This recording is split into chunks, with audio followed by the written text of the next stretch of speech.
The Washington, D.C. airport bustled with hurried footsteps and murmured conversations. Karoline Leavitt, the White House press secretary under President Donald Trump, adjusted the strap of her designer handbag and checked her boarding pass. It had been a long week filled with press briefings, media battles, and intense policy discussions. This flight to New Hampshire was a brief escape, a weekend trip back home to visit her family. She approached the first-class boarding line, smiling politely at the airline staff. Flying first class had become a necessity rather than a luxury. With a schedule as demanding as hers, the extra comfort and quiet helped her catch up on work, sometimes even managing to draft responses to tricky media questions mid-air. As she stepped forward, she noticed an elderly man struggling to adjust his bag. He had silver hair, a neatly pressed suit jacket, and a purple heart pinned to his lapel. A veteran. Karoline paused, watching as he spoke to the gate agent. His voice, though firm, carried the weight of years behind it. "I'm sorry, sir, but there's no available upgrade," the gate agent said sympathetically. "The flight is full." The veteran nodded, offering a polite smile. "No problem, young lady. I'll take my seat back in economy. Just thought I'd ask." Karoline felt a pang of guilt.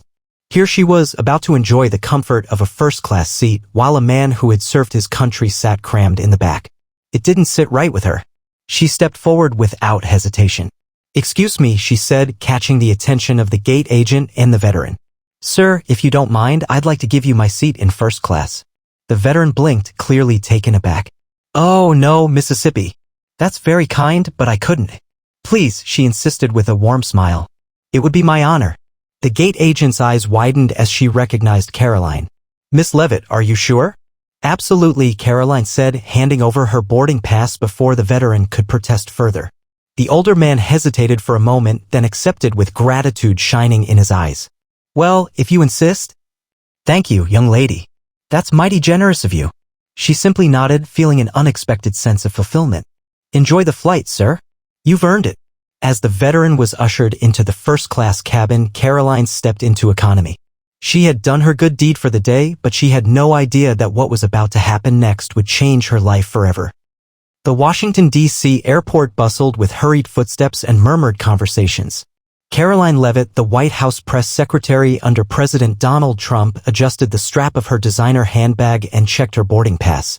It had been a long week filled with press briefings, media battles, and intense policy discussions. This flight to New Hampshire was a brief escape, a weekend trip back home to visit her family. She approached the first-class boarding line, smiling politely at the airline staff.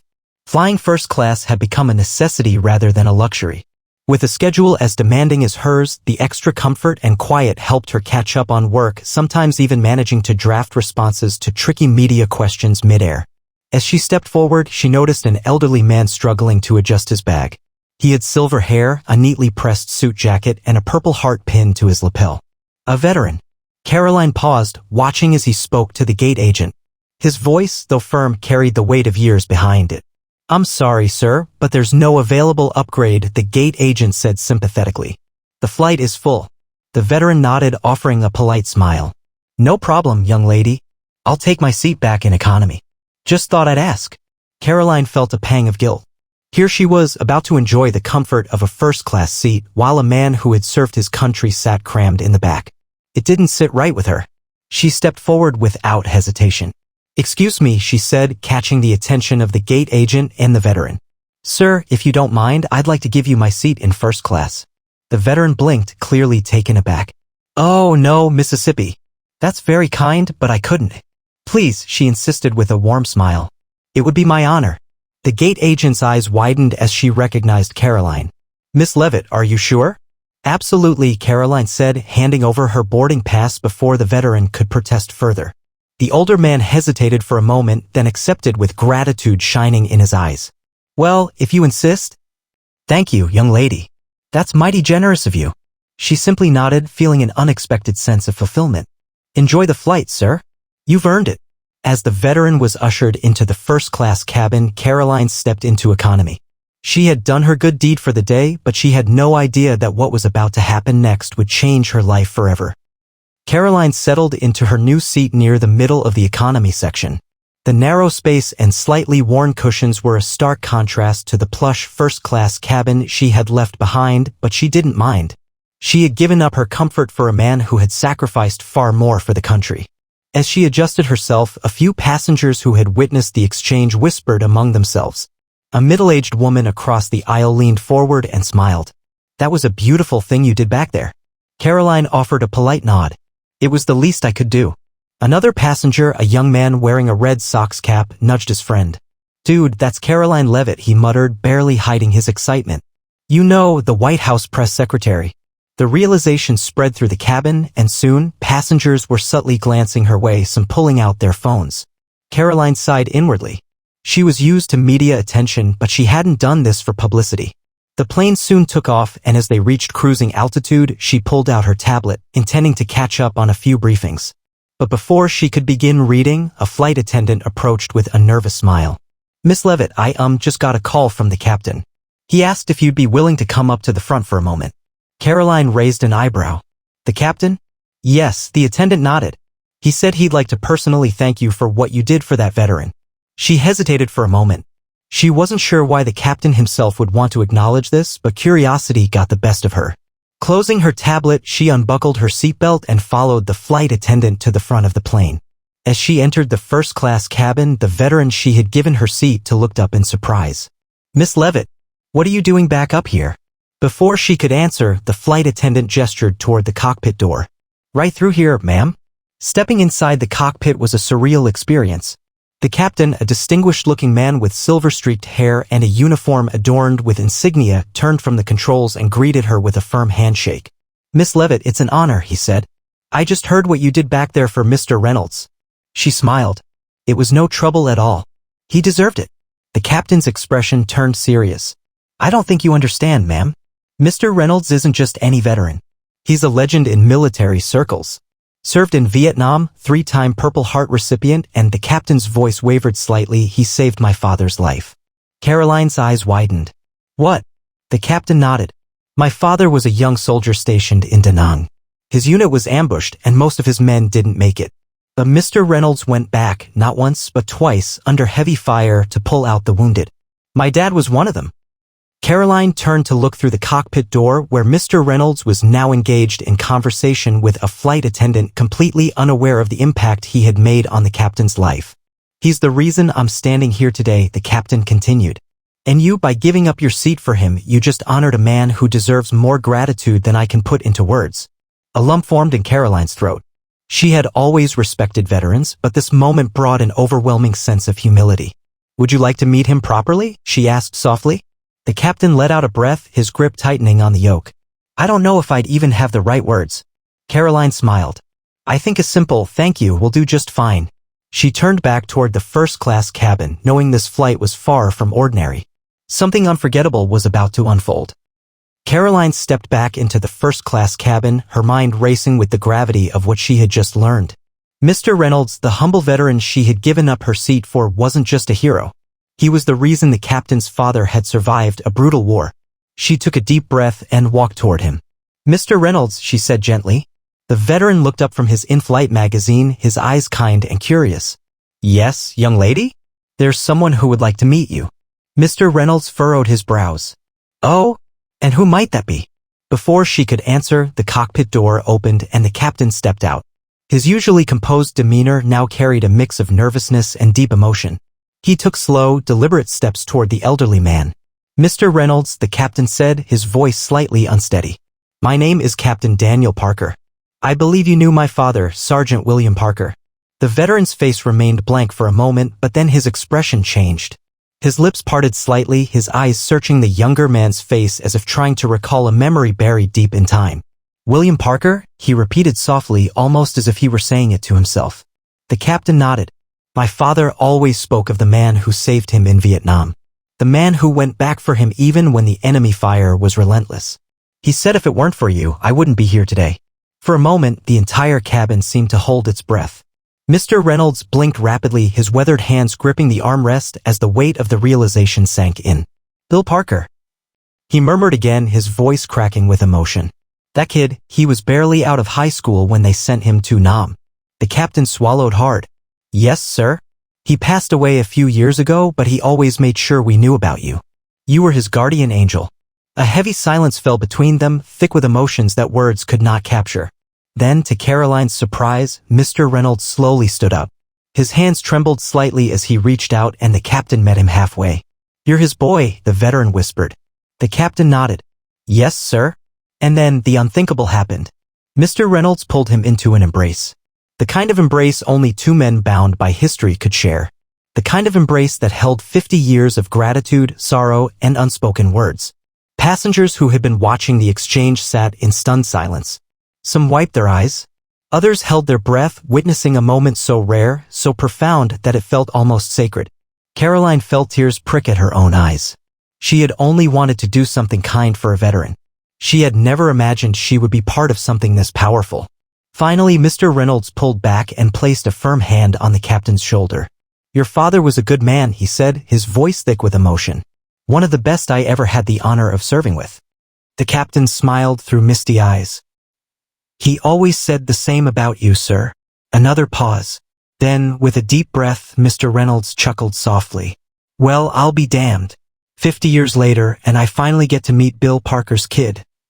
On an airplane of all places." The passengers, unable to hold back any longer, erupted into applause. Some stood, some wiped their eyes, but everyone felt the weight of what had just happened. Karoline turned and caught the eye of the flight attendant. "I think this calls for a drink," she said with a smile. As champagne was handed out to celebrate the moment, Karoline sat back in her economy seat, watching the reunion unfold. She had given up a first-class seat, but in return, she had witnessed something far more valuable than comfort. She had witnessed history come full circle, and the flight was far from over.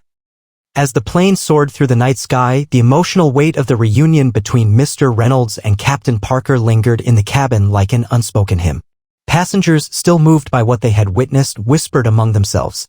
Some shared their own stories of family members who had served in the military. Others wiped their eyes, shaken by the sheer magnitude of fate bringing two men together after half a century. Karoline, still seated in economy, scrolled through her phone absent-mindedly. She had no intention of making this a public story, but the moment had not gone unnoticed. Across the aisle, a young journalist from a well-known media outlet had recorded the entire exchange. It didn't take long before the video was uploaded to social media. Breaking: White House Press Secretary Karoline Leavitt gives up first-class seat for veteran. What happens next will bring you to tears. Within minutes, the post was spreading like wildfire. Thousands of likes, shares, and comments poured in from people across the country. This is what true patriotism looks like. God bless that veteran and everyone who serves. I may not support the current administration, but credit where it's due, this was a class act. Some stories restore your faith in humanity. This is one of them. Karoline's phone buzzed as a notification from the White House press office popped up. One of her aides had sent her a message. "This is going viral. Be ready to talk about it when you land." She sighed, rubbing her temples. She hadn't done this for recognition, but she knew how the media worked. This story had the perfect mix of human emotion, patriotism, and an unlikely reunion. It was bound to dominate headlines. From the front of the cabin, Mr. Reynolds leaned back in his first-class seat, unaware of the social media frenzy unfolding in real time. Captain Parker, after sharing a long conversation with the veteran, returned to the cockpit. But before he left, he turned to Karoline. "You didn't have to do what you did," he said. "But because of you, I got to meet the man who saved my father. I owe you for that." Karoline shook her head with a small smile.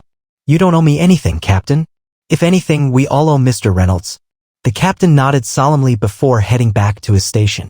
As the flight continued, passengers approached Mr. Reynolds, shaking his hand and thanking him for his service. Some offered heartfelt words, others simply looked at him with admiration. One woman, teary-eyed, introduced herself. "My husband served in Vietnam too," she said, voice trembling. "He never made it home. Thank you for everything you did." The elderly veteran, overcome with emotion, simply took her hand and squeezed it. "I'm so sorry for your loss, ma'am," he whispered. The moment was raw, real, and deeply moving. Meanwhile, Karoline's phone continued buzzing relentlessly. The story had now reached major news networks. Some were calling it a defining moment of kindness in a divided America. She sighed, knowing that once she landed, she'd have to step into the spotlight once again. But for now, she simply leaned back, listening to the murmurs of gratitude filling the cabin. What had started as a simple act of kindness had turned into something much bigger than she had ever imagined. And she had a feeling the most unexpected part was still to come. As the flight neared its destination, Karoline tried to prepare herself for the media frenzy that awaited her. What had started as a quiet gesture had exploded into a nationwide story. News outlets, political commentators, and even celebrities were sharing the viral video of the reunion between Mr. Reynolds and Captain Parker. Her phone buzzed again. A message from an unknown number. "Miss Leavitt, this is President Trump. Call me when you land. We need to talk about what you just did." Karoline blinked in surprise. She had briefed the president countless times, handled aggressive reporters on his behalf, and navigated the chaos of the press room. But a personal message like this? That was rare. She had no time to dwell on it, though, because the pilot's voice crackled over the intercom. "Ladies and gentlemen, we will begin our descent into Washington, D.C. shortly. On behalf of the crew, I'd like to personally thank our veteran, Mr. Reynolds, for his service. And to Miss Leavitt for making this flight one we'll never forget." The entire plane erupted into applause. Some passengers even stood up, clapping for the elderly veteran and for Karoline. Mr. Reynolds, overwhelmed by the attention, simply placed a hand over his heart in appreciation. Karoline felt a lump in her throat. She had handled tough political battles, stood in front of fiery journalists, and faced criticism from all angles. But nothing had ever made her feel as honored as this moment. As they landed, a surprise awaited them at the gate. A hero's welcome. The airport was packed with media crews, cameras flashing as soon as passengers stepped off the plane. But what truly stunned Karoline was the group of uniformed soldiers and veterans waiting in the terminal. A military officer stepped forward.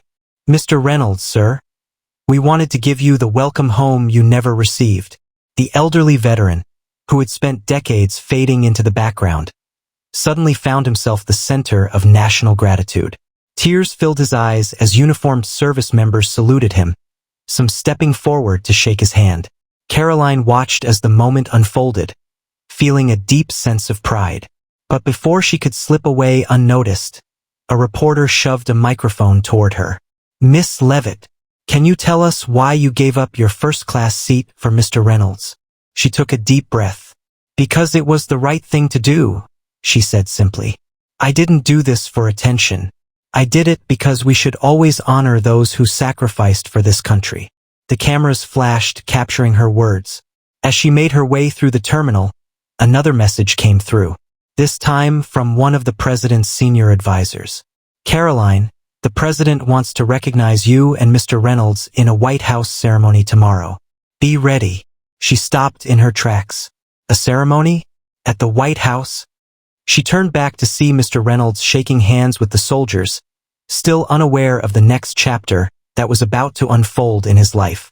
Karoline had given up a first-class seat, expecting nothing in return. Instead, she had changed the course of a veteran's life forever. And in the process, she had reminded the country of the power of a simple act of kindness.